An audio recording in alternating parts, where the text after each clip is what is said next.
The 13th of October 2017 Wildlife Photographer of the Year is an unparalleled annual event, each year opening the world's eyes to the previously unseen. But from its magazine origins, a lot has changed over the years for the internationally renowned competition and exhibition. A colorful start launched in 1965. Wildlife Photographer of the Year was a competition held by the BBC's Animals magazine, now BBC Wildlife magazine. In its inaugural year it attracted 361 entries, many of which came from overseas. The public increasingly desired images of nature, so competition entries documented species, animal behaviors and natural events that most people had never seen before. At the time, only color images were accepted. Color photography was a common medium, though it was cheaper for photographers to work in black and white. David Attenborough presented C.V.R. Dowdeswell, winner of Wildlife Photographer of the Year 1965, with his award in the competition's first year. The grand title was awarded to C.V. Roger Dowdeswell for his image of a tawny owl carrying prey to its young. Dowdeswell was presented with his award by the now legendary naturalist and conservationist Sir David Attenborough.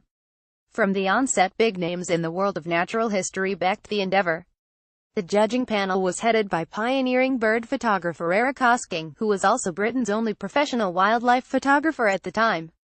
The competition's Eric Hosking Portfolio Award debuted in 1990 to encourage emerging talent by offering a platform for young photographers at the beginning of their career. Growing internationally by the end of the 1960s, the competition was a well-established annual highlight for both photographers and the nature-loving public. In 1982 the winning images were exhibited for the first time, housed at the Mall Galleries in London. 2 years later Wildlife Photographer of the Year joined forces with the Natural History Museum, which has since taken on hosting both the competition and exhibition. The museum now fully owns Wildlife Photographer of the Year. Its reputation grew internationally in the years following, and by 1986 most of the prizes were being won by entries from outside the UK. In 1995 photographer Jean-Pierre Swinepoel was the first recipient of the Gerald Durrell Award for Endangered Species, for his image of an endangered Nilgiri Tara or Nilgiri ibex. Copyright Jean-Pierre Swinepoel. That same year, the exhibition went on tour for the first time, around the UK. A few years later it began to tour internationally, in Australia, New Zealand, Canada and the USA. By the 1990s the touring exhibition was adding stops across Europe, as well as in Japan, India, Kazakhstan, Trinidad and Brazil. The first book of winning images was published in 1991, giving the public a lasting memory of some of the world's best wildlife photography. The publication has been printed every year since. Wildlife Photographer of the Year has also launched the careers for some of today's distinguished conservationists, photographers and filmmakers.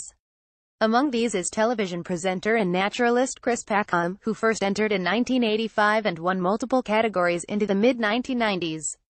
The competition grew from 361 entries in its first year to over 40,000 entries 50 years later. One of the hallmarks of the competition is the range of entrants. Entries have always been judged anonymously, with professional work being considered alongside amateur. The art of wildlife photography. When the competition started in 1965, all entries were divided in two sections: Britain and overseas. These were then split into three categories each: birds, mammals and other animals. There were few rules to enter, and until the mid-1980s most entries were portraits of either companion animals or creatures in captivity.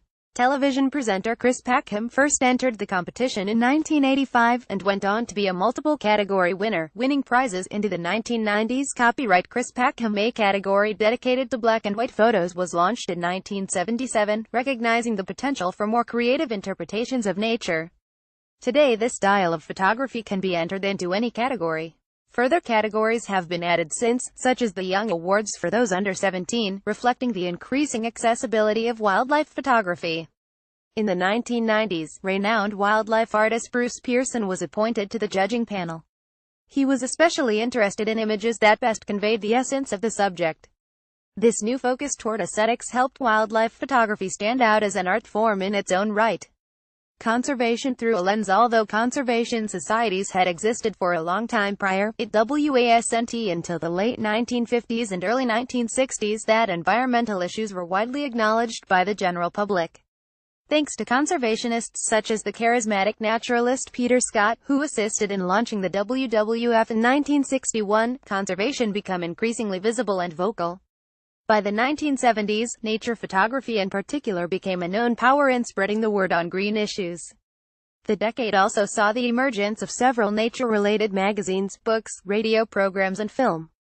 Key conservationists of the time such as Guy Montford, Malcolm Penny and Nicole Duplay recognized the value of media in spreading their messages.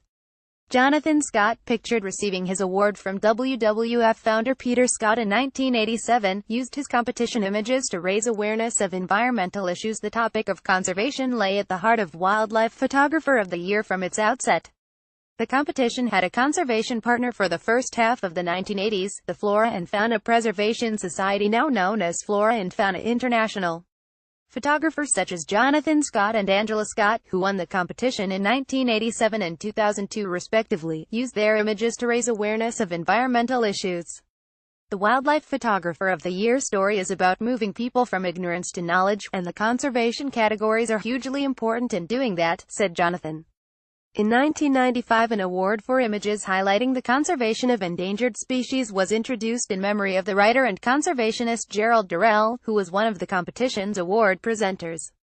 The dawn of digital in the 1960s, color slide film had become more affordable, although it was still basic in comparison to later forms of photography.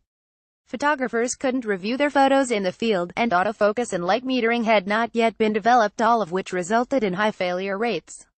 Film roll would then take weeks to be processed, leaving photographers waiting to see whether their excursion had been a success. In 1979, The Crossing was one of the first photographs to show the massing of wildebeest in the Masai Mara.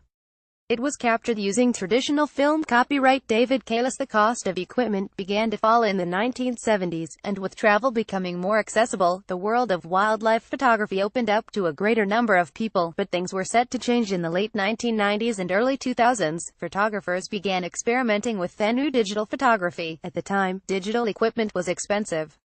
Memory cards held few more images than in a roll of film, and the quality was similar. But the technology developed, and in 2002 Klaus Nigg was one of the first German professionals to turn to digital. Klaus said, "Before, every exposure cost money, so we could not afford to take risks. With digital we suddenly had this freedom to take hundreds of exposures, to experiment, to make mistakes and check the effects immediately." Equipment prices quickly fell, and the competition began accepting digital entrants from 2004. This saw an increase in images taken in low-light conditions, and sharp, high-speed action shots that weren't possible before. Photographers were pushing boundaries like never before. More and more artistic images were entering the competition, leading to debates on how much post-production should be allowed. The dawn of digital photography opened up the world of underwater photography, such as for 2016 Invertebrates finalist Scott Portelli and his image, Collective Courtship. Copyright Scott Portelli. Rosamund Cox, editor of BBC Wildlife magazine from 1983 to 2004, steered the competition through many changes over the years.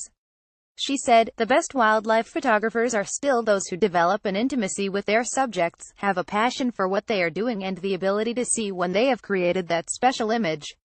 Although much has changed since the first iteration of the competition in 1965, one thing has always remained the same: a photographer's dedication to their vision. Visit the exhibition. Visit the Wildlife Photographer of the Year exhibition to see the world's best nature photography.